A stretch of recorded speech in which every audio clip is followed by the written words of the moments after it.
Hey folks, I have decided to do something that I think will look good.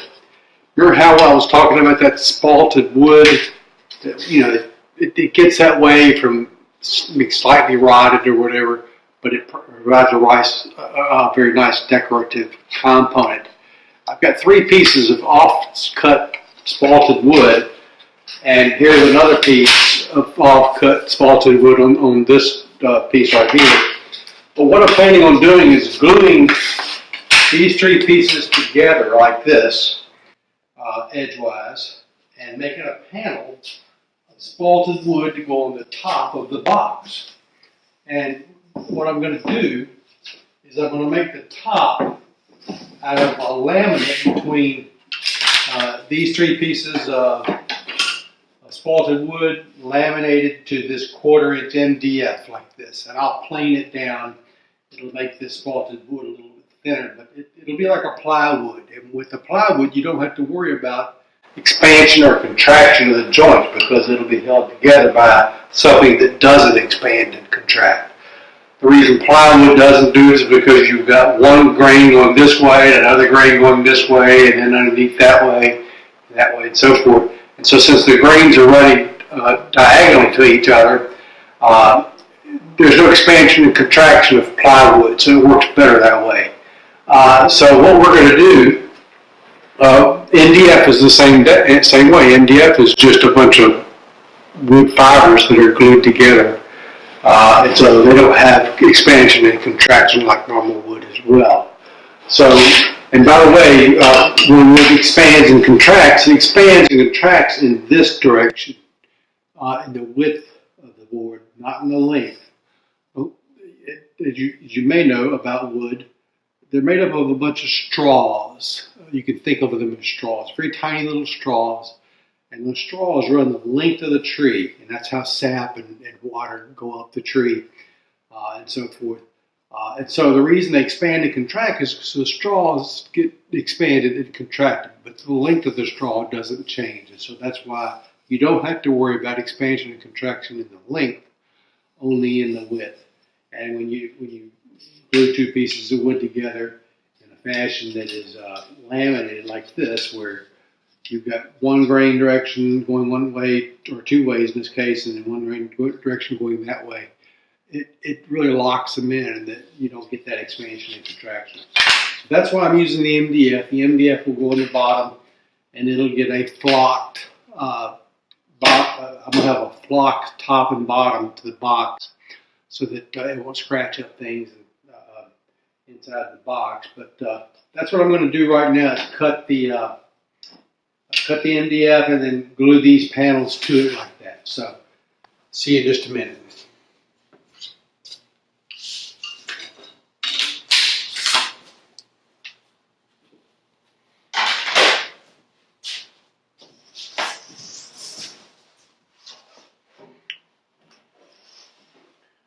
Okay, I've already put the size of the MDF I want to cut with this line right here. So I'm going to set the width of the table saw to be that wide. Let me do it like this. I'll get a rule because I've got it marked really on the wrong side for me to be able to measure it directly. So that's 4 and 9/16. 4 and 9/16. So I'll set this to 4 and 9/16. I'll put on my GoPro to do that so you can see me making that measure. Okay, we're about to cut this. I think I set it at 4 and 9/16 right there. Because that's I already had a cut in there from some other project, and I just kind of leave it closer to this cut. I don't need for it to come back about this far, and then I'll cross cut it off to go with that. So hearing protection. First, got my glasses on, dust collectors.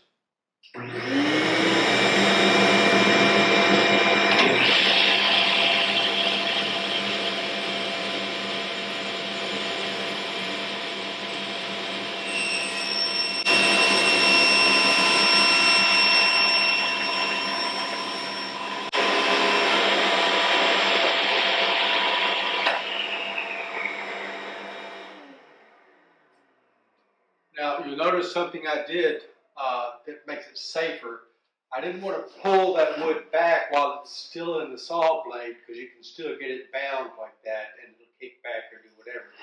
So when I got to the end there, right here, I just simply lifted up that piece of wood out of the saw blade and then pulled it over away from the saw blade like that. So that's the safest way to do that. Now I'll cross cut this piece right here.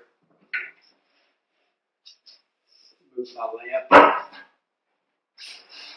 That's a magnetic latch, and so it's hard to it holds tight. And I'm going to cut right there, and I'll cross cut that. Now, normally you would use a cross cut sled, but this is too large for that, so I'm just going to hold it with these two right here. And this side, which is the offcut side, and this side together, I'll hold with this. So let me get that started.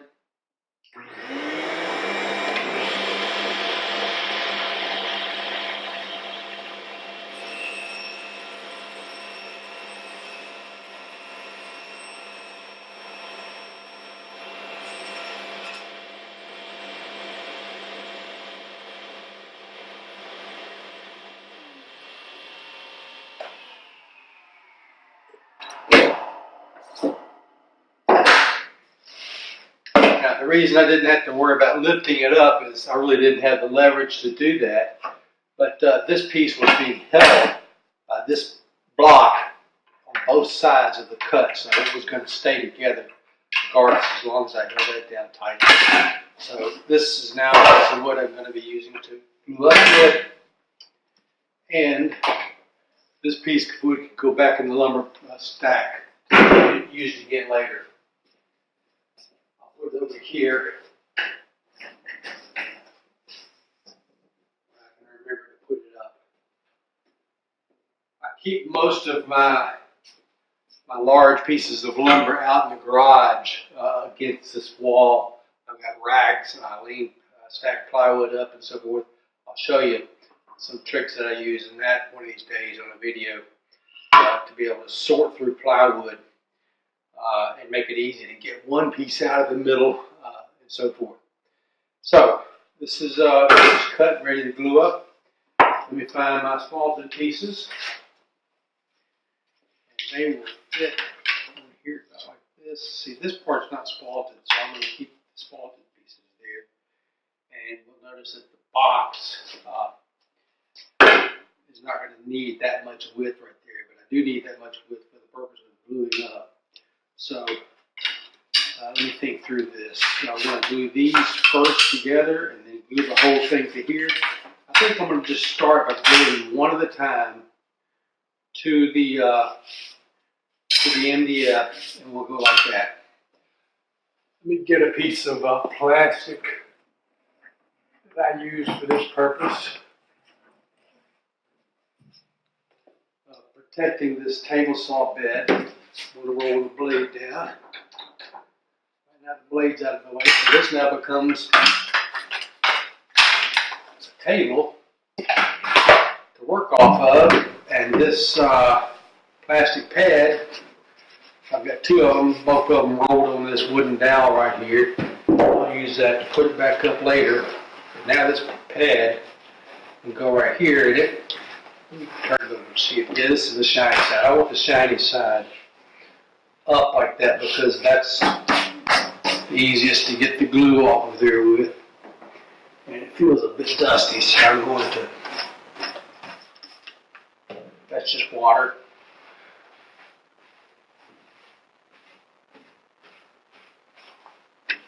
I want to be sure not to leave any dampness on the table saw itself. So where I've wiped it off here, I need to be sure to wipe it very well.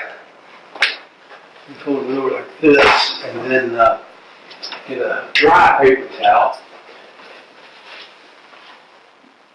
I keep a lubricant called T-Glide on here. There's another one called Bow Shield that keeps it lubricated and thin coat of perfection. on the table saw that prevents rust.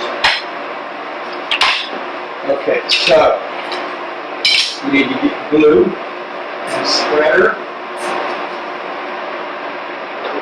This, maybe this.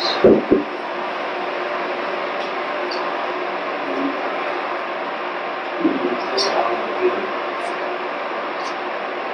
Okay. Down here too soon. I gotta put my. This is silicone. Put the silicone mat. So it's like this, and it'll go all the way over the edge of the table saw. Now, if any glue drops or spills or whatever, it'll be protected. So let me glue up this piece.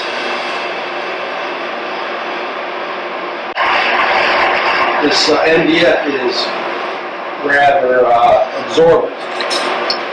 So I'm just going to use this little roller to roll it out. I put a pretty thick coating of glue over here.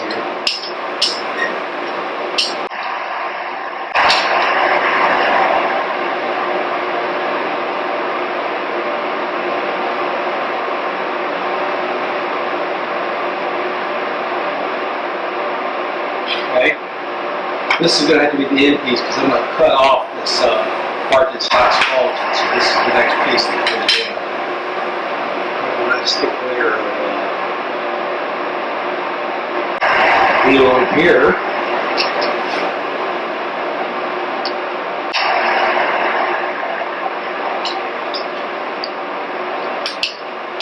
A little of that.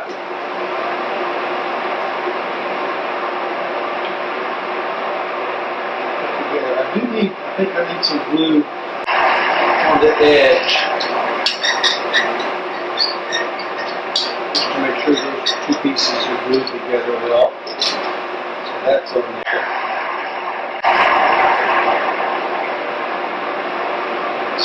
So it's squeezing out here.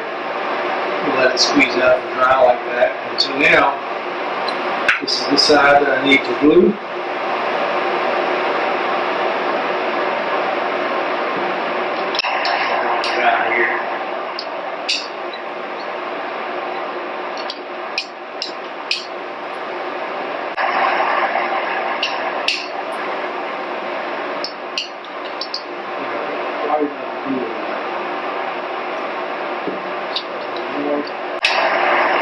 Remember, I'm gluing for both sides. I want the MDF to soak up glue, and I want this to have plenty of glue on it as well. So we need to use some of this glue to put in this edge.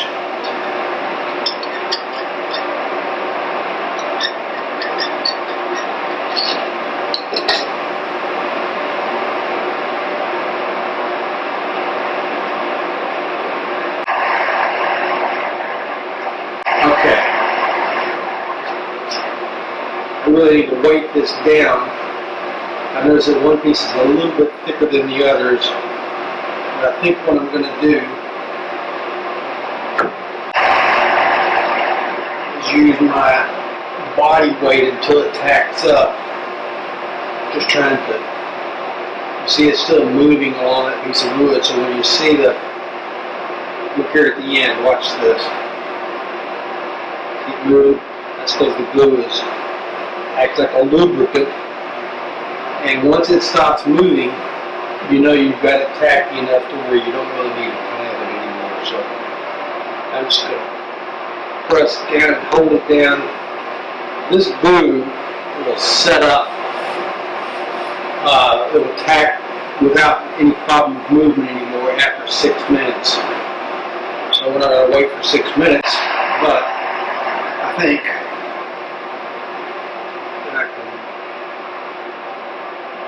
move a little bit, make sure once I feel it stop moving, it's ready to sit there, and I'll just grab something to wipe this down with. Okay, the top laminate is now glued up, and it is ready to be planed and sized according to normal lumber dimensions, and then we'll cut it up and make it fit the box. But right now we're just going to plane this. You've already seen me plane some stuff this video, so there's no point in having this go slow. You can see me struggling just to get it out of the shop. I really need to get those wheels where they are. We've got some more clearance on the ground, particularly with the bumpy driveway and things like that. But in fact, I don't trust rolling that thing enough for that board to fall off. So I'm carrying the board. But anyway, the rest of this is going to be sped up. If there's some parts that they need to be slowed down because I've got something else important to say, I'll do that. But mostly we're going to be running real fast. All right, talk to you later.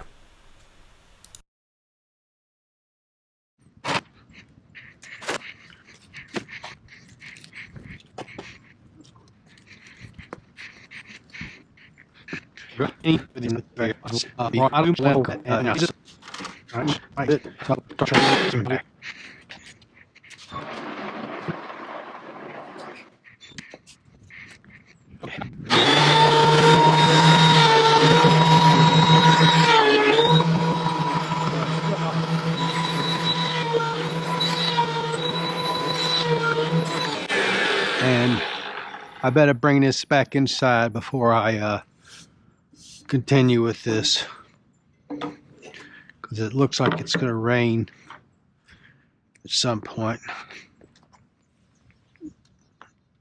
All right, unplug, wind it up this way.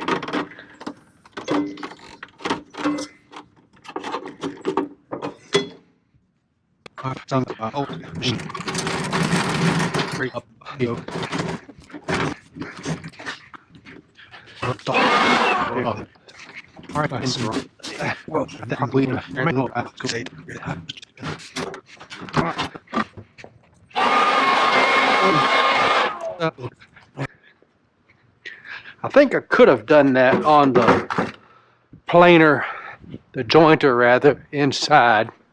It would have been wide enough.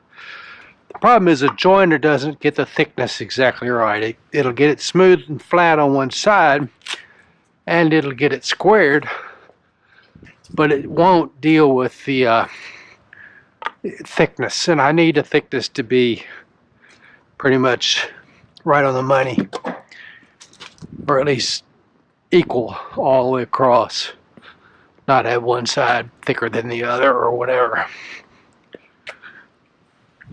Just a matter of decent joinery.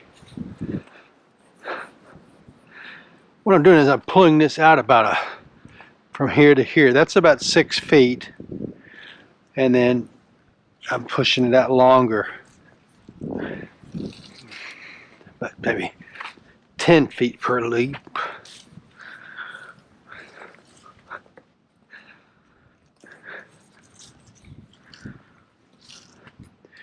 And if you do it the same way every time, you don't have to do all that twisting that I was doing the other day.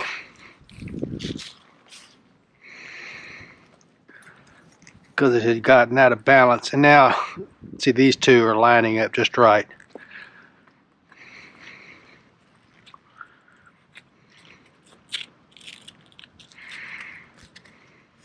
There we go.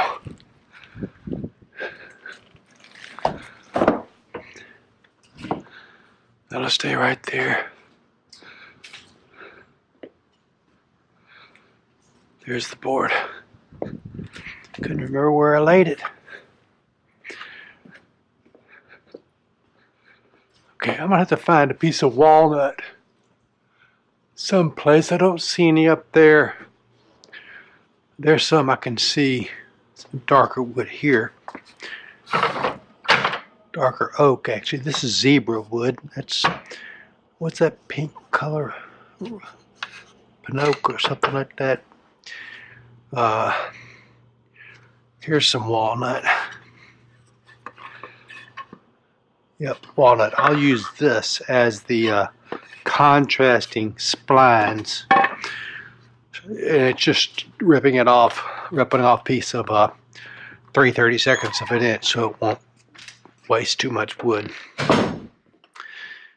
Okay, we've got this piece of wood back in the shop now, and we're going to square up the ends, cut off this little bit of excess right here, trim off this end as well, and let me get the blade height correct. We'll go up to about right there. Actually, I don't need to go quite that high because it's solid wood. Plywood, you need to go higher to make it smoother. And this should, before I square up the ends, I'm going to rip and get this thing the right thickness here. So I'm going to put on my hearing protectors and then turn on the dust collector. Oh, that's the wrong one.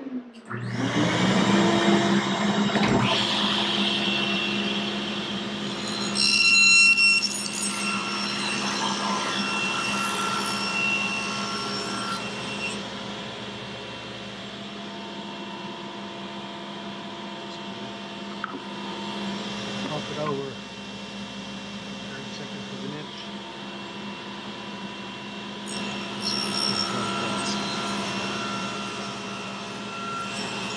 Not much of the shading. It's caught with dust collector. All right, that's good. So it should be parallel now. I can get my miter gauge here and square up these ends.